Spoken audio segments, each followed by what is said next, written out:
ജന്മാദ്യസ്തേതോന്നയാതിതരതച്ചാർത്തേഷവിജ്ഞസ്വരാട്ടേനെ ബ്രഹ്മഹൃദായ ആദികവേ മുഹ്യന്തി യത്സൂര്യ തേജോവാരി മൃതാം യഥാ വിനിമയോ യത്രത്തി സർഗോ മുഷാ ദാംനാസേന സദാ നിരസ്തകുഹകം സത്യം പരം ധീമഹി. നമസ്കാരം. സനാതന ധർമ്മ സംഹിതകളിലെ വിജ്ഞാന ശകലങ്ങൾ പങ്കുവയ്ക്കാനുള്ള ചാനലായ നാദശ്രീയിലേക്ക് ഏവർക്കും സ്വാഗതം. പേര് ചാനൽ സബ്സ്ക്രൈബ് ചെയ്യാനും ലൈക്ക് ചെയ്യാനും ഓർമ്മപ്പെടുത്തിക്കൊള്ളുന്നു. സബ്സ്ക്രൈബ് ചെയ്തവർക്കും ലൈക്ക് ചെയ്തവർക്കും നന്ദി രേഖപ്പെടുത്തുന്നു. ശ്രീമദ് ഭാഗവതത്തിൽ ദ്വിതീയ സ്കന്ധത്തിൽ ബ്രഹ്മാവിൻ്റെ തപസ്സും അതിനെ തുടർന്ന് ഭഗവാൻ ദർശനം നൽകിയതുമാണ് നമ്മൾ പറഞ്ഞുകൊണ്ടിരിക്കുന്നത്. തപസ്സിൻ്റെ ഒരു മാഹാത്മ്യം ഭഗവാൻ പറഞ്ഞു കൊടുക്കുകയാണ്. ഈ ലോകത്തിൽ ഇന്നോളം ഉണ്ടായിട്ടുള്ള നേട്ടങ്ങളെല്ലാം തപസ്സിൻ്റെ ബലമാണ്. ഇവിടെ തപസ് എന്നുദ്ദേശിക്കുമ്പോൾ ഈശ്വരനെ കിട്ടാൻ വേണ്ടിയുള്ള തീവ്രമായിട്ടുള്ള യത്നം എന്ന് മാത്രം ആവണമെന്നില്ല. ഏതെങ്കിലും ഒരു ലക്ഷ്യത്തിലെത്താൻ നമ്മൾ ചെയ്യുന്ന കഠിന പരിശ്രമത്തിനും തപസ് എന്ന് പറയാം. അതൊരു തപസ്സായിരുന്നു ശരിക്കും. നമ്മൾ പറയാറുണ്ട്, ഒരു കഠിന പരിശ്രമം നേടി ലക്ഷ്യത്തിലെത്തിയ കാര്യത്തെക്കുറിച്ച് പറയുമ്പോൾ അത് ശരിക്കും ഒരു തപസ്സായിരുന്നു കേട്ടോ എന്ന് നമ്മൾ പറയാറുണ്ട്. അപ്പോൾ തപസ് എന്ന് പറഞ്ഞാൽ ഈശ്വരനെ കിട്ടാൻ ഉള്ള കണ്ണു അടച്ചിരിക്കുന്ന സംഗതി മാത്രമാവണമെന്നില്ല. റിസർച്ച് നടത്തി തീസിസ് എഴുതി PhD എടുക്കുന്നവർ ഒരു തപസ്സാണ് അനുഷ്ഠിക്കുന്നത്. ഒരു ലക്ഷ്യത്തിലെത്താൻ ചെയ്യുന്ന സമയബന്ധിതമായ എന്ന് വേണമെങ്കിൽ പറയാം കഠിന ശ്രമത്തിനാണ് തപസ്. അപ്പോൾ ഇന്നോളം ഉണ്ടായിട്ടുള്ള നേട്ടം റേഡിയത്തിൻ്റെ കണ്ടുപിടുത്താവാം, വേറൊന്നിൻ്റെ കണ്ടുപിടുത്താവാം, ആൻറ്റിബയോട്ടിക്കിൻ്റെ കണ്ടുപിടുത്താവാം, മൈക്രോബിൻ്റെ കണ്ടുപിടുത്താവാം, വേപ്പട്ടിവേഷത്തിൻ്റെ കണ്ടുപിടുത്താവാം, എന്തോ ആയിക്കോട്ടെ, എല്ലാം അല്ലേ തീവ്രമായിരിക്കുന്ന ഒരു യത്നം അല്ലെങ്കിൽ തപസ്. അതിന് തന്നെയാണ് നമ്മൾ തപസ് എന്ന് വേറൊരു ഭാഷയിൽ പറയണം. അത്രയേ ഉള്ളൂ. തീവ്രമായിട്ടുള്ള ഒരു തപസ്സിൻ്റെ ഫലമാണ് എല്ലാ നേട്ടങ്ങളും. നമ്മളിന്ന് അനുഭവിക്കുന്നതെല്ലാം സുഖസൗകര്യങ്ങൾ മറ്റൊരു കൂട്ടർ വളരെയേറെ തപിച്ചുണ്ടാക്കിയതാണ് എന്ന് ചിന്തിച്ചാൽ കാണാം. സിജാമി തപസേ വേദം ഗൃസാമി തപസാ പുനഃ ബിബർമി തപസാ വിശ്വം. ഇവിടെ ഭഗവാന്റെ രീതിയിൽ പറഞ്ഞു, ലോകത്തെ ധരിച്ച് നിൽക്കുക അല്ലെങ്കിൽ നടത്തുക, രക്ഷിക്കുക, സൃഷ്ടിക്കുക, സംഹരിക്കുക. ഈ 3 കാര്യമാണ്. സൃഷ്ടി, തിരി, സംഹാരം. അത് തെറ്റിച്ചിട്ട് വേണം നിലനിർത്തി കുറേ കഴിഞ്ഞിട്ടാണ് സംഹാരം ഉണ്ടാകുന്നത്. ഇതെല്ലാം തപസൈവ വേദം എന്ന് പറഞ്ഞാൽ തപസൈവ ഇതം എന്നാണ് കേട്ടോ, വേദമല്ല. തപസ് കൊണ്ട് തന്നെ ഇത് മീൻസ് ലോകം. ഈ കാണുന്നത് ലോകം. ആ ലോകത്തെ സൃഷ്ടിക്കുകയും നിലനിർത്തുകയും സംഭരിക്കുകയും ചെയ്യുന്നു തപസ്സുകൊണ്ടാണ്. എല്ലാം തപസ്സുകൊണ്ടാണ് സാധ്യമാവുന്നത്. അതുകൊണ്ട് ബ്രഹ്മദേവ, അങ്ങയുടെ തപസ്സിൻ്റെ ബലം അങ്ങേക്ക് കിട്ടി. എന്താണ് എൻ്റെ അനുഭവം? ഈശ്വരാനുഭവത്തെ കൂടുതലൊന്നും കിട്ടാനില്ല. അടുത്തത് ബ്രഹ്മോവാച ഭഗവൻ സർവഭൂതാനാമധ്യക്ഷോവസ്ഥിതേ ഗുഹാവേദ ഹപ്രതിരുദ്ധേന പ്രജ്ഞാനേന ചികീർഷിതം. അല്ലയോ ജ്ഞാനമൂർത്തേ ഭഗവാനെ, ഈശ്വരനെ വിളിക്കുകയാണ് ജ്ഞാനമൂർത്തേ എന്ന് വിളിച്ചിരിക്കുന്നു. സർവഭൂതാനാം ഗുഹാം. ഇവിടെ ഗുഹാം എന്ന് പറഞ്ഞാൽ ഹൃദയം ആകുന്ന ഗുഹയെ, എല്ലാ പ്രാണികളുടെ ഹൃദയമാകുന്ന ഗുഹയെ അവസ്ഥിത അധിവസിക്കുന്നവനും. ഗുഹയിൽ വസിക്കുക, ഗുഹയെ അധിവസിക്കുക. ആ പ്രയോഗം ഗുഹയെ എന്ന് പറയുമ്പോൾ അധിവസിക്കുക, ഗുഹയിലെല്ലാം നിറഞ്ഞവൻ എന്നുള്ള അർത്ഥം. അധ്യക്ഷ സർവേന്ദ്രിയങ്ങളെ നിയന്ത്രിക്കുന്നവനും. അധ്യക്ഷനാണല്ലോ നിയന്ത്രിക്കുന്നത്. ഒരു മീറ്റിങ്ങിൽ അധ്യക്ഷന് എന്താ പണി? നിയന്ത്രിക്കലാണ്. അധ്യക്ഷൻ അനുവദിക്കുന്നതേ അവതരിപ്പിക്കാൻ പറ്റൂ, അല്ലാതെ പറ്റില്ല. അധ്യക്ഷൻ അനുവദിക്കുന്ന മറ്റു കാര്യങ്ങളാണ്. ഇപ്പം അധ്യക്ഷന് പവറുണ്ട്. അധ്യക്ഷനാണ് എല്ലാം നിയന്ത്രിക്കുന്നത്. സർവേന്ദ്രിയങ്ങളുടെ അധ്യക്ഷനാണ് കേട്ടോ അവിടെ. കണ്ണ്, മൂക്ക്, തൊക്കെ എന്നൊക്കെ എല്ലാ ഇന്ദ്രിയങ്ങളെയും നിയന്ത്രിക്കുന്നവനും കാണുന്നവനുമായ നിന്തിരുവടി. അപ്രതിരുദ്ധേന തടസ്സമില്ലാതെ. പ്രതിരുദ്ധം തടസ്സം, അപ്രതിരുദ്ധം തടസ്സമില്ലാത്തതായ പ്രജ്ഞാനേന അറിവിനാൽ. പ്രജ്ഞാനം അറിവ്. ചികീർഷിതം ചെയ്യുവാൻ ഇച്ഛിക്കുന്നതിനെ അറിയുന്നു, നിശ്ചയം. ഇവിടെ എന്താ സത്യത്തിൽ ബ്രഹ്മാവിന് വേണ്ടത്? ലോക സൃഷ്ടി നടത്തണം. അതിന് ഭഗവാന്റെ അനുഗ്രഹം ഉണ്ടാവണം. അതിനാണല്ലോ തപസ് ചെയ്യുക. തപസ് ചെയ്ത് എന്ത് ഉദ്ദേശം വെച്ചിട്ടാണല്ലോ തപസ് ചെയ്യുക? തനിക്ക് ലോകത്തിൻ്റെ സൃഷ്ടി നടത്തണം. അതിന് സ്വന്തമായിട്ടൊന്നും വയ്യാതാനും ആർക്കും ഒന്നിനും സ്വന്തം വയ്യ. ഒക്കെ ഈശ്വരശക്തി കൊണ്ടാണ് നടത്തണം. ആണ്ട് വയ്യാൻ നിന്നോക്കട്ടെ, ഈ ശക്തിയുടെ ആ പ്രവാഹം നിന്നോക്കട്ടെ. ശരീരം ഉണ്ടോ ഇളകണു, പിന്നെ അനങ്ങാൻ പറ്റില്ല. ആ ഒരു ബോധമാണ് പലർക്കും ഇല്ലാത്തത്. എൻ്റെ ശക്തി ഞാൻ വിചാരിച്ചാൽ എന്ത് തന്നെ നടക്കാതെത്തത്, ഈ കയ്യും കാലും ബുദ്ധിയുള്ളിടത്തോളം എനിക്ക് ആരെയും പേടിക്കേണ്ട ആവശ്യമില്ല എന്നൊക്കെ നമ്മൾ വീരവാദം കൈക്കൊള്ളും. ഒരു ഞരമ്പ് മറിഞ്ഞാലോ ബുദ്ധി എവിടെ പോയി? വേണ്ടതാണോ പിന്നെ പറയുക? വേണ്ടതാണോ പിന്നെ ചെയ്യുക? വേണ്ടതാണോ പിന്നെ ചിന്തിക്കുക? ഒക്കെ പോയില്ലേ? ഒറ്റ സെക്കൻഡ് മതി.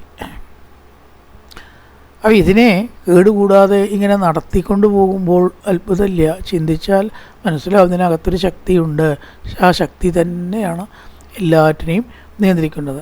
സർവഭൂതാനാം അധ്യക്ഷോ, എല്ലാ ജീവജാലങ്ങളുടെയും അധ്യക്ഷനും ഇന്ദ്രിയങ്ങളുടെ നിയന്ത്രാതാവുമാണ് സർവേശ്വര അങ്ങ്. അവരുടെയൊക്കെ ഗുഹ ഹൃദയം.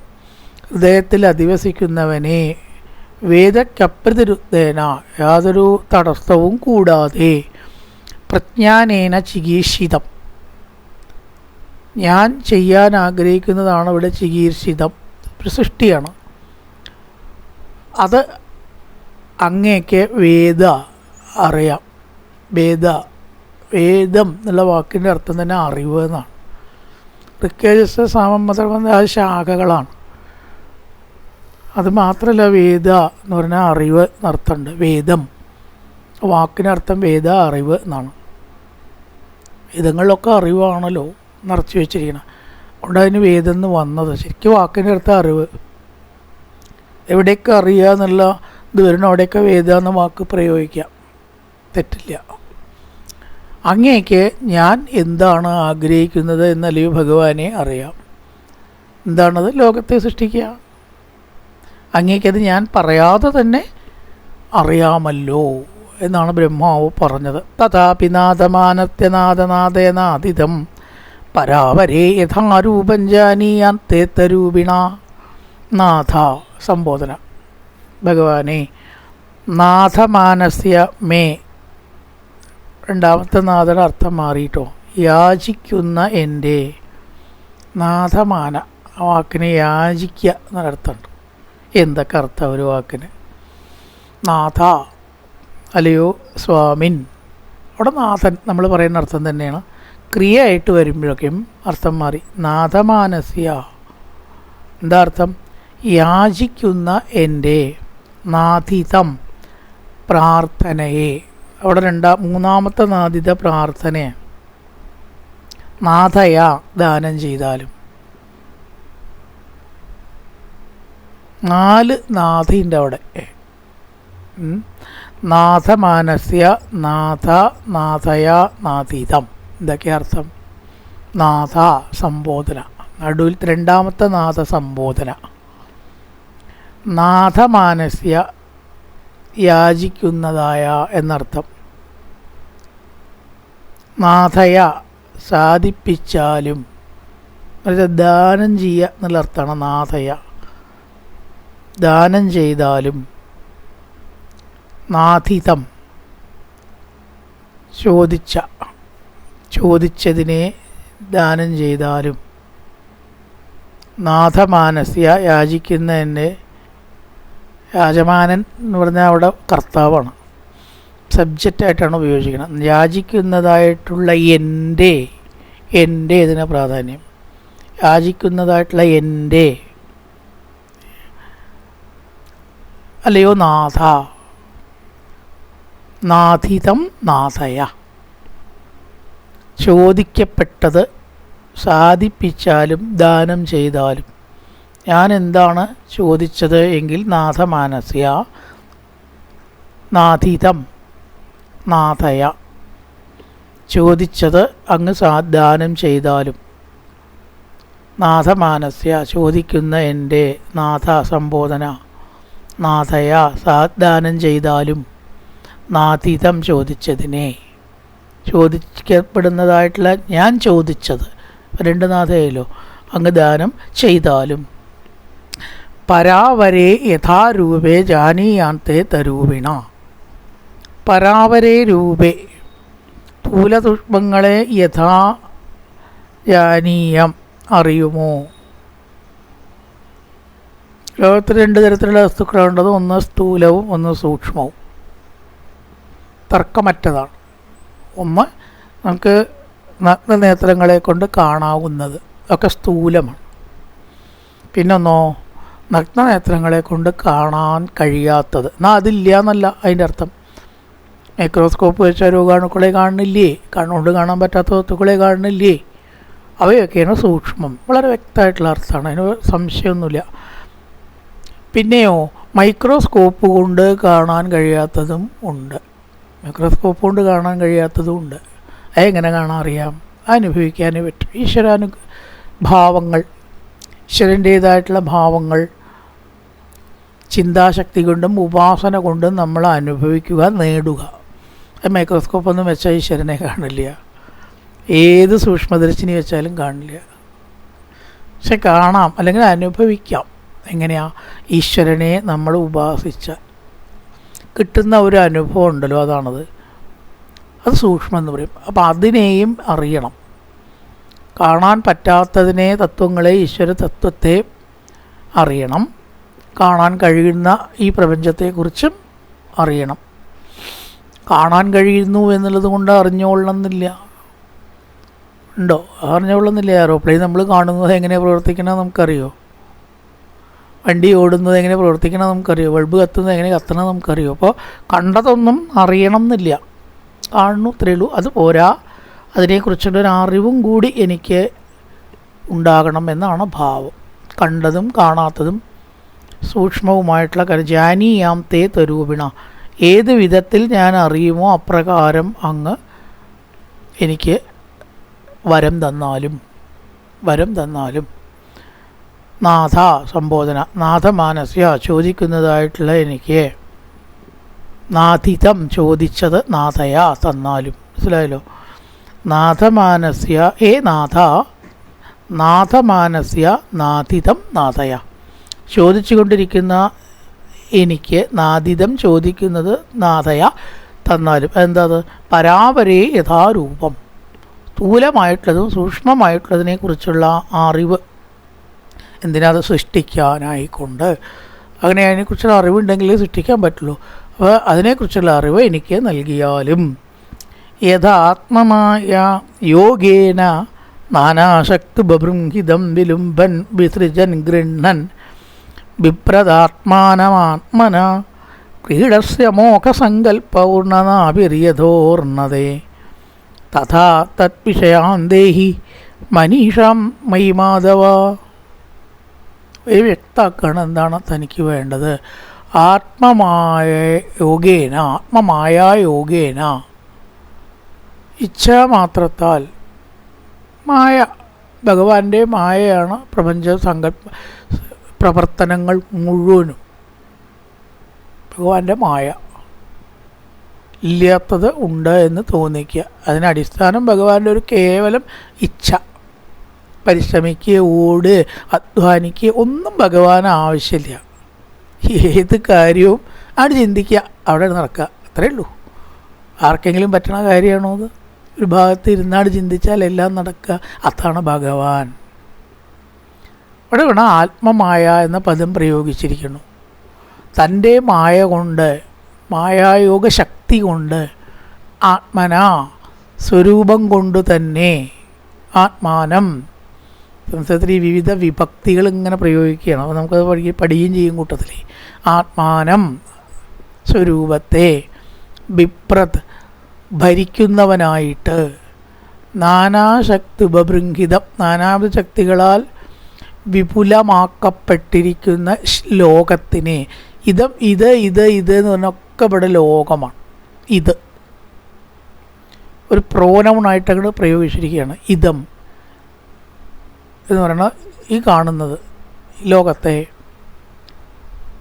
വിസൃജൻ സൃഷ്ടിക്കുന്നവനും ഗൃണ്ണൻ സംരക്ഷിക്കുന്നവനും വിലുംബൻ സംഭരിക്കുന്നവനും ആയിട്ട് അങ്ങ് കാണപ്പെടുന്നു. ആരാ ലോകം സൃഷ്ടിക്കണം? അല്ലയോ സർവേശ്വര അങ്ങ്. നാനാശക്തി ഉപബൃംഹിതം, എല്ലാ ശക്തികളാലും വിപുലമാക്കപ്പെട്ടിരിക്കുന്ന ഇതിനെ. ലോകം എന്ന് പറഞ്ഞാൽ 14 ലോകങ്ങൾ ഒരുപാടുണ്ടല്ലോ അല്ലേ. 14 ലോകം എന്ന് പറഞ്ഞാൽ നമ്മുടെ ഭാവനയ്ക്കും കൂടി അപ്പുറത്താണ്. അതാണ് ഇവിടെ എന്ത് പറഞ്ഞത്? ബൃംഹിതം. ബൃംഹിത എന്ന് പറഞ്ഞാൽ ബൃഹത്ത് എന്ന് വരുന്നതാണത്, വലുത്. 14 ലോകം എന്ന് പറഞ്ഞാൽ കുറച്ചൊന്നും അല്ല ഉള്ളത്. ഇത്രയും ബൃഹത്തായിരിക്കുന്ന ഈ ലോകത്തെ അല്ലെങ്കിൽ ഭഗവാനെ ആത്മമായ യോഗേന ഒരു സങ്കല്പം കൊണ്ടാണ് അങ്ങ് സൃഷ്ടിക്കുന്നത്. സത്യത്തിൽ സൃഷ്ടിക്കുന്നത് ബ്രഹ്മാവാണെങ്കിലും ബ്രഹ്മാവിനെ കൊണ്ട് ചെയ്യിക്കുന്നത് ഭഗവാനാണെന്ന് ഓർക്കണം. ബ്രഹ്മാവിനൊന്നും ചെയ്യാൻ പറ്റില്ല, ആർക്കും ഒന്നും ചെയ്യാൻ പറ്റില്ല. ഭഗവാനാണ് എല്ലാം ചെയ്യിക്കുന്നത്. അതൊക്കെ ഓരോ ചട്ടുകം, അത്രയേ ഉള്ളൂ. ചട്ടുകങ്ങൾ ഇളക്കാനുള്ള ആളില്ലെങ്കിൽ ചട്ടുകത്തിന് വല്ല ശക്തിയുണ്ടോ? അവിടെ കിടക്കും, അത്രയല്ലേ. അപ്പോൾ ബ്രഹ്മാവ് ഇവിടെ ചട്ടുകം പോലെയാണ്. ഇളക്കണതാരാ? ഭഗവാനാണ്. അതാണ് ആത്മമായ യോഗേന നാനാശക്തി ഉപബൃംഹിതം. വളരെ വിസ്തരിച്ചതായി 14 ലോകം, ബൃഹത്താണ്. അങ്ങ് എന്ത് ചെയ്യുന്നു ഭഗവാനെ? വിലുംബൻ വിസൃജൻ ഗൃണ്ണൻ. എളുപ്പമാണല്ലോ. സൃഷ്ടിക്കുന്നു, നിലനിർത്തുന്നു, സംഹരിക്കുന്നു. വിലുംബൻ ഉപസംഹരിക്കുക, വിസൃജൻ സൃഷ്ടിക്കുക, ഗൃണ്ണൻ നിലനിർത്തുക. ഇവിടെ വിലുംബനാണ് കേട്ടോ സംഹാരം. വിലുംബൻ സംഹരിക്കുന്നവനായിട്ട്, വിസൃജൻ സൃഷ്ടിക്കുന്നവനായിട്ട്, ഗൃണ്ണൻ നിലനിർത്തുന്നവനായിട്ട്. സൃഷ്ടിച്ച സംഹാരം. ബിഭ്രതാത്മാനമാത്മന, ആത്മാവിനെ ആത്മാവുകൊണ്ട് ധരിച്ച് ഇതൊക്കെ ചെയ്യുന്നു. എന്തുകൊണ്ടാണ് ചെയ്യണം? ആത്മാവുകൊണ്ട്. എന്തിനാൽ ചെയ്യുന്നു? ആത്മാവിനാൽ തന്നെയാണ് ആത്മാവിനെ കൊണ്ട് ചെയ്യുന്നത്. ആത്മാവിനെ കൊണ്ട് ആത്മാവിൽ. ബിഭ്രതാത്മാനം ആത്മന, ആത്മാവ് കൊണ്ട് ആത്മാവിൽ ലോകത്തെ സൃഷ്ടിക്കുന്നു. ഭഗവാന് വേറെ വസ്തുക്കളോ റോ മെറ്റീരിയൽസോ ഉപകരണങ്ങളോ കൂലിക്കാരോ പണിക്കാരോ ഒന്നും വേണ്ടെന്നർത്ഥം. ഇവിടെ സാധാരണ വസ്തു ഉണ്ടാക്കാൻ ഇതൊക്കെ വേണം. ആൾക്കാർ വേണം, കൂലിക്കാർ വേണം, റോ മെറ്റീരിയൽസ് വേണം, ഇടയ്ക്ക് പവർ വേണ്ടിവരും, കറണ്ട് ഇല്ലേ. ഇതൊക്കെ കൂടിയാലല്ലേ സൃഷ്ടി നടക്കുള്ളൂ. വീടാവട്ടെ, വേറെ ആവട്ടെ, കോൺക്രീറ്റ് ആവട്ടെ, എന്തുകൊണ്ട് പറഞ്ഞുകൊണ്ടൊക്കെ കൂടിയിട്ടാണ് ഉണ്ടാക്കണം. പണിക്കാർ വേണ്ടേ? ഒരാൾക്ക് സ്വന്തം കൂട്ടിയേ പറ്റുമോ? പക്ഷേ ഭഗവാനാവട്ടെ തൻ്റെ ആത്മമായ കൊണ്ട് ഒരു തരത്തിലുള്ള ടൂൾസോ പവറോ പണിക്കാരോ കൂടാതെ തൻ്റെ സങ്കല്പം കൊണ്ട് ആത്മാവിൽ, ആത്മാവിനാൽ.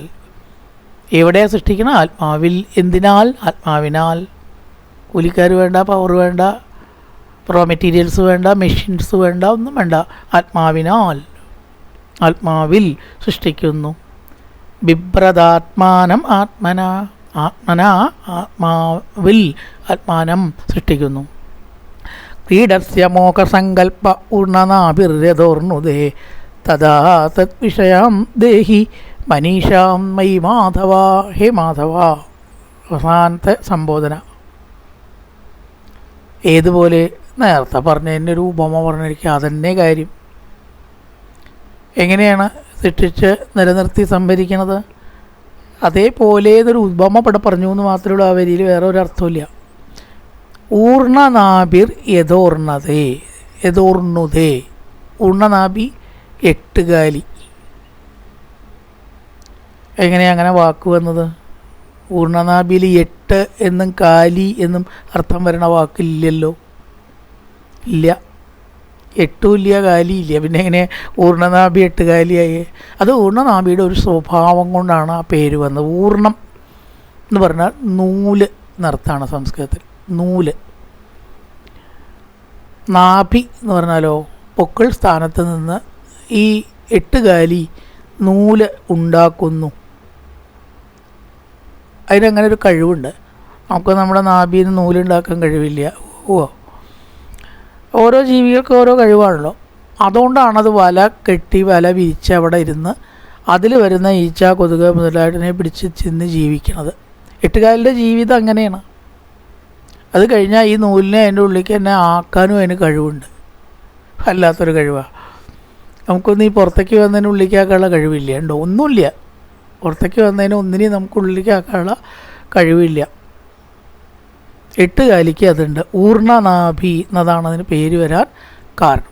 അത് ഉപമ അതേപോലെ ലോകത്തെ ഭഗവാൻ സൃഷ്ടിക്കുന്നു, ഉള്ളിലേക്ക് ആക്കുന്നു. സംഹാരകാലത്ത് ഉള്ളിലേക്ക് ആക്കും, സൃഷ്ടികാലത്ത് പുറത്തേക്കാക്കും, അതിനെ സംരക്ഷിക്കുകയും ചെയ്യും. ഉപമ ക്രീഡസി അമോഘ സങ്കല്പ. വല്ലാത്ത സങ്കല്പങ്ങളോട് കൂടിയതായിട്ടുള്ള ഭഗവാൻ എട്ടുകാലിയെ പോലെയാണ് ഈ ലോകത്തെ സൃഷ്ടിക്കുന്നത്. അവിടെ 24 ഗുരുക്കന്മാരെയുള്ള പ്രസ്താവമുണ്ട് ഏകാദശ സ്കന്ധത്തിൽ. അതിൽ ഒരു ഗുരുവാണത്ര എട്ടുകാലി. എന്താണ് അതിൽ നിന്ന് പഠിക്കേണ്ടത്? ഗുരുവിൽ നമ്മൾ പഠിക്കുകയാണല്ലോ ചെയ്യുക. ലോകത്തിൻ്റെ സൃഷ്ടിസ്ഥിതി സംഹാരം പഠിക്കാം എട്ടുകാലിയിൽ നിന്ന് പറയുന്നുണ്ട്. ഭഗവാൻ ഉദ്ധവന് പറഞ്ഞു കൊടുക്കുകയാണ്, ഉദ്ധവ എട്ടുകാലി നമുക്ക് ഗുരുവാണ്. ഈ ഉപമയാണ് പറഞ്ഞിരിക്കുന്നത്. ഊർണനാഭിർ യഥോർണുതേ. തൻ്റെ നാഭിയിൽ നിന്ന് എപ്രകാരം നൂലുണ്ടാക്കി ആവശ്യം കഴിയുമ്പോൾ അതിൻ്റെ ഉള്ളിലേക്ക് തന്നെ എട്ടുകാലി ആക്കുന്നുവോ, അതേപോലെ സർവേശ്വര അവിടുന്ന് ഈ ലോകത്തെ സൃഷ്ടിക്കുന്നു. ആവശ്യം കഴിയുമ്പോഴോ അങ്ങയുടെ ഉള്ളിലേക്ക് തന്നെ ആക്കുകയും ചെയ്യുന്നു. വല്ലാത്ത പ്രക്രിയയാണ്, ആർക്കും ചെയ്യാൻ പറ്റില്ല. ഭഗവാന് മാത്രം കഴിയുന്ന കാര്യമാണത്. അവിടെയാണ് ഭഗവാൻ മറ്റുള്ളവരിൽ നിന്ന് വ്യത്യസ്തനാവുന്നത്, അല്ലേ? തഥാ തത് വിഷയാം ദേഹി മനീഷാം മൈ മാധവ. ഹേ മാധവ, മായാതിനാഥനായിരിക്കുന്ന സർവേശ്വര, അതിനെ സംബന്ധിച്ചിട്ടുള്ളൊരു ബോധം എന്നിലേക്ക് ഉണ്ടാക്കി തരേണമേ. ഇപ്പം ആരാണ് സൃഷ്ടിക്കുന്നത്? ബ്രഹ്മാവാണ് പുറത്തേക്ക് സൃഷ്ടിക്കുന്നത്. പുറമേ ഉള്ള സൃഷ്ടി നടത്തുന്ന ബ്രഹ്മാവാണ്. അത് പുറത്തേക്ക് മാത്രമേ ഉള്ളൂ. ബ്രഹ്മാവ് സൃഷ്ടിച്ചു എന്ന് പറയാം. സത്യത്തിൽ ബ്രഹ്മാവിനെ കൊണ്ട് ബ്രഹ്മാവിൻ്റെ ഉള്ളിലിരുന്ന് ചെയ്യിക്കുന്നതാരാ? ഭഗവാനാണ്. അതാണ് ഇവിടെ ഉദ്ദേശിച്ചത്. തഥാ തത് വിഷയാം ദേഹി, അങ്ങാണ് ഇതെല്ലാം ചെയ്യിക്കുന്നത് എന്ന ബോധം എനിക്ക് നൽകണമേ. ദേഹി മനീഷാം, അത്തരം ബുദ്ധി എനിക്ക് നൽകണമേ. ഈശ്വരനാണ് എല്ലാം ചെയ്യിക്കുന്നത്. ഇതിനകത്തൊരു ശക്തിയുണ്ട്, ആ ശക്തിയാണ് എല്ലാം നമ്മളെ കൊണ്ട് ചെയ്യിക്കുന്നത്.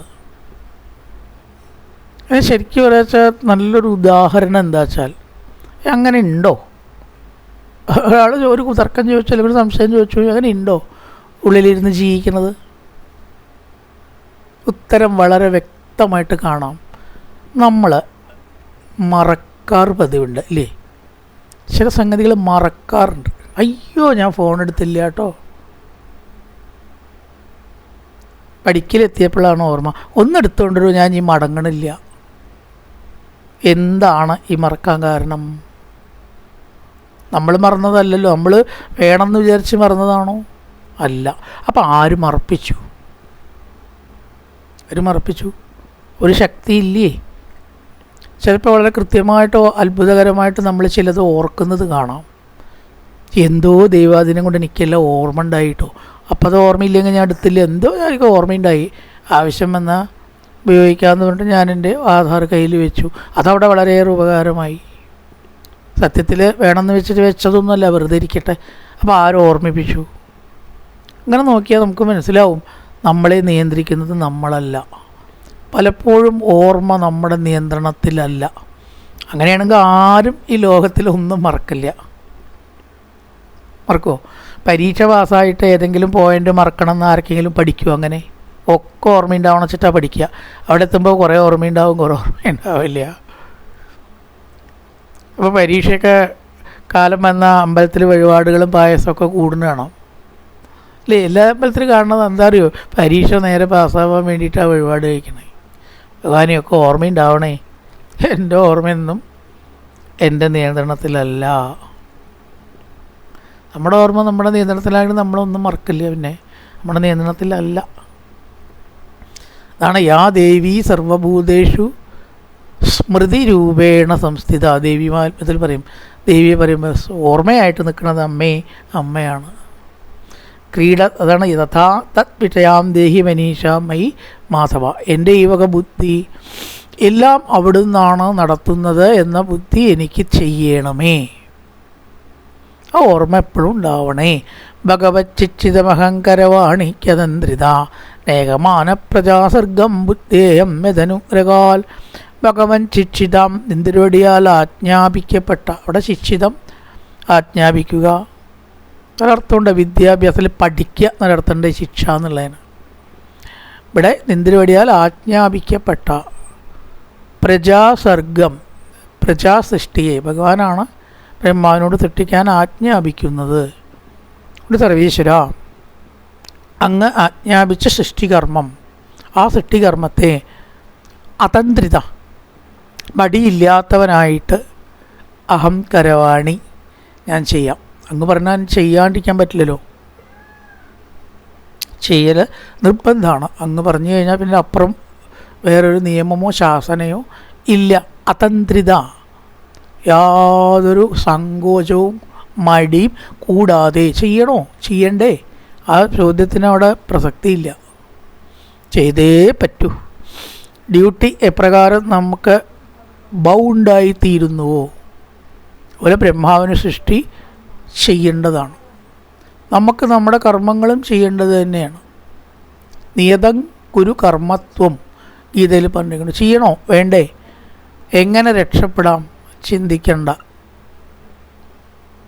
എങ്ങനെ രക്ഷപ്പെട്ടാലും വേറൊരു കർമ്മം ചെയ്യാണ്ടാവും. അത് ചിലപ്പോൾ നമുക്ക് ഇഷ്ടമല്ലാത്തതും ആവാം. അത് ചെയ്യാതെ ഈ ലോകത്തിൽ ജീവിക്കാൻ പറ്റില്ല. അതൊക്കെ നമുക്കൊരു പാഠം കൂടിയാണ് ഈ ശ്ലോകം. ഡ്രൈവറുടെ പണി ഇഷ്ടപ്പെട്ടിട്ടാവണമെന്നില്ല ഡ്രൈവിങ് ചെയ്ത് ശമ്പളം വാങ്ങണത്. അധ്യാപകൻ്റെ പണി ഇഷ്ടപ്പെടുന്നവർക്ക് ചിലപ്പോൾ ഓഫീസിൽ ജോലി കിട്ടും. ഓഫീസ് ജോലി മതി എന്നുള്ളവർക്കാവും ചിലപ്പോൾ വേറെ എന്തെങ്കിലും പണി ഉണ്ടാവുക, അല്ലേ? പക്ഷെ ഇങ്ങനെയൊക്കെ ആയാലും ആ കർമ്മം, കർത്തവ്യം നമ്മൾ ചെയ്തേ പറ്റൂ. നമുക്ക് ഇഷ്ടം നോക്കിയിട്ടല്ല എന്നർത്ഥം. കഷ്ടകാലത്തിന് ഭാഗവതം വായിക്കേട്ടല്ലാത്തവർക്ക് ഭാഗവതം വായിക്കേണ്ടി വന്നാലോ? അപ്പോഴും അത് ചെയ്യുക, വേറെ വഴിയൊന്നുമില്ല. അങ്ങനെ വരാറില്ല. സാധാരണ നിലയ്ക്ക് അത് ഇഷ്ടപ്പെട്ടവർക്കേ അത് വരുള്ളൂ, അല്ലേ? അങ്ങനെയല്ലേ വരിക. അഥവാ ഇപ്പോൾ തിരിച്ചാൽ വന്നാൽ അച്ഛനത് ചെയ്തു, ഞാനും അത് ചെയ്യേണ്ടി വന്നു, എനിക്ക് വലിയ താല്പര്യമൊന്നുമില്ല എന്ന് പറഞ്ഞിട്ട് കാര്യമില്ല. അതിൽ വന്നാൽ പിന്നെ അത് ചെയ്തേ പറ്റൂ. താല്പര്യം ഉണ്ടാക്കുക, അത്രേ പറ്റൂ. അതുകൊണ്ട് ഭഗവത് ചിച്ചിതമഹം കരവാണി യതന്ത്രിത. അതന്ത്രിത, മടി കൂടാതെ അങ്ങ് പറഞ്ഞ കർത്തവ്യം, ലോകസൃഷ്ടിയിലും സർവേശ്വര ഞാൻ ചെയ്തോളാം, എനിക്കതിന് യാതൊരു മടിയും ഇല്ല. നേഹമാന പ്രജാസർഗം ബുദ്ധേയം യദനുഗ്രഹാൽ. കാരണം ബ്രഹ്മാവാദി ഈച്ചേറുമ്പോളം കർമ്മബന്ധിതന്മാരെന്നറിഞ്ഞാലും എല്ലാവർക്കും കർമ്മബന്ധവും കർമ്മത്തിൽ കൊടുക്കുന്നുണ്ട്. നമുക്ക് മാത്രമേ ഉള്ളത് പ്രകൃതി നിയമമല്ല, രക്ഷപ്പെടണം എന്നൊക്കെ ചിന്തിക്കുമ്പോഴാണ് കുഴപ്പം. രക്ഷപ്പെടാൻ പറ്റില്ല. ഇലക്ഷൻ ഡ്യൂട്ടിയാണ്, രാത്രി എത്രയോ നേരം പണിയെടുക്കുന്ന ഡിപ്പാർട്ട്മെൻറ്റുകളുണ്ട്, അല്ലേ? ആർക്കെങ്കിലും 5 മണി കഴിഞ്ഞാൽ ഓഫീസിൽ നിൽക്കണം എന്നുണ്ടോ? അധികം ആർക്കും ഉണ്ടാവില്ല എന്നാണ് എനിക്ക് തോന്നുന്നത്. പക്ഷെ ചെയ്യാതെ പറ്റുമോ? പറ്റില്ല. എവിടെയെങ്കിലും പോയി താമസിച്ചിട്ട് ഇലക്ഷൻ ഡ്യൂട്ടി എടുക്കാൻ ആർക്കെങ്കിലും താല്പര്യം ഉണ്ടാവുമോ? നിവൃത്തിയില്ലാത്തതുകൊണ്ടായിരിക്കും പലരും ചെയ്യുന്നുണ്ടാവുക. വേണ്ടത്ര ഫെസിലിറ്റീസ് ഉണ്ടാവില്ല, ടോയ്ലറ്റോ ബാക്കി കാര്യങ്ങളോ ഉണ്ടായിക്കൊള്ളുന്നില്ല. എന്നാലും ചെയ്തേ പറ്റൂ, അല്ലെങ്കിൽ പണി പോവും, ചിലപ്പോൾ ശിക്ഷയും കിട്ടും, അല്ലേ? അപ്പോൾ ആ കർമ്മം, നമ്മളാൽ ബന്ധിതരായിരിക്കുന്ന കർമ്മം, അത് ഒഴിഞ്ഞു മാറാനോ കുടഞ്ഞു കളഞ്ഞിട്ടോ കാര്യമില്ല. നേകമാന പ്രജാസർഗം, ബ്രഹ്മാവിന് കൊടുത്ത കർമ്മം എന്താണ്? സൃഷ്ടികർമ്മം. അത്രയേ ഉള്ളൂ വ്യത്യാസം. എല്ലാവർക്കും ഉണ്ടത്.